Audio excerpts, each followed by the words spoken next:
I-share ko sa inyo kung paano kami nag-travel from QC to Sibuyan, Romblon. First travel namin is from North Fairview to Cubao. Book lang pala ako sa InDrive, so 300 plus lang naman yung fare. Sobrang bilis nga lang ng biyahe namin kasi hindi naman gaanong traffic. Bakit nga ba papunta muna kami ng Cubao? For sure sa mga umuwi ng probinsya, alam nyo na to. Nasa Cubao kasi yung mga terminal ng mga bus na bumabiyahe sa probinsya. Mga first time traveler guys, hindi nyo na kailangan dito pumila ng ticket nyo. Dating nyo ng Cubao Terminal, akyat na agad kayo sa bus na sasakyan nyo dahil doon na sila magkokolekta ng bayad nyo. Nagulat nga pala ako dito dahil habang bumabiyahe kami, binigyan nila kami ng free water plus lemon square na cupcake. Tuwang-tuwa nga ako nang makareceive ako neto dahil na-shock ako kasi wala namang ganito noon. Thank you so much po. Anyways, pag-usapan natin yung pamasahe namin from Cubao to Lucena Port. Binayaran ko sa kapatid ko guys is 440. Sa amin naman ni Joe is 660 plus I think. Ma-discount nga pala si Angel dahil meron siyang student ID. Kaya nga, graduate na ako, hindi ko na magagamit yung ID ko. 9 AM nga kami dumating dito sa Lucena Port. Hindi ko na napicturan yung fare nila. Ang binayaran ko sa akin kasi kumuha ako ng bed sa aircon. 1.8 kami ni Joe at sa kapatid ko naman is 1,440. Share ko lang guys kasi alas 3 na kami ng hapon nakaakyat sa barko. Kung maiinitin ka, hindi ka pwede dito. Kailangan may patience ka talaga kapag nagta-travel ka, lalo na mga probinsya. Naku, dapat matest mo na yan. So halos nga ng pag-akyat namin ng barko, hindi na ako bumangon dahil mahihiluhin ako sa biyahe. Kalmado naman yung panahon guys. Sadyang wala lang talaga akong tulog dahil kagabi galing kami ng Quiapo. At kung mapapansin nyo, wala naman kaming gaanong bitbit dahil pinadala na namin sa Mabuhay. Alas 5 na nga ng umaga at nakarating na kami dito sa Romblon.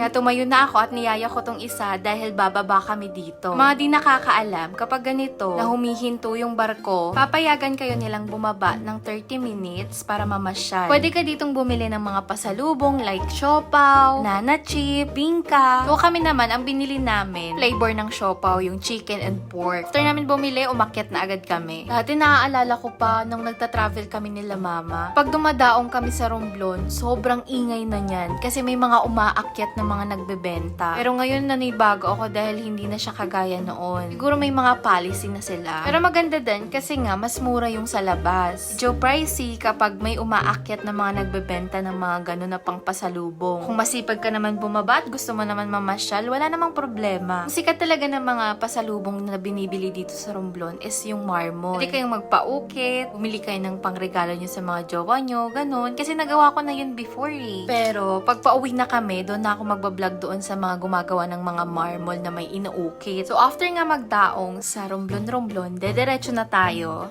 sa aking lugar kung saan mulat ang lahat. Charot. Oh yeah, no joke. Pero dito talaga ako lumaki guys for almost 16 years. At yung tinatawag namin na Ambulong Port.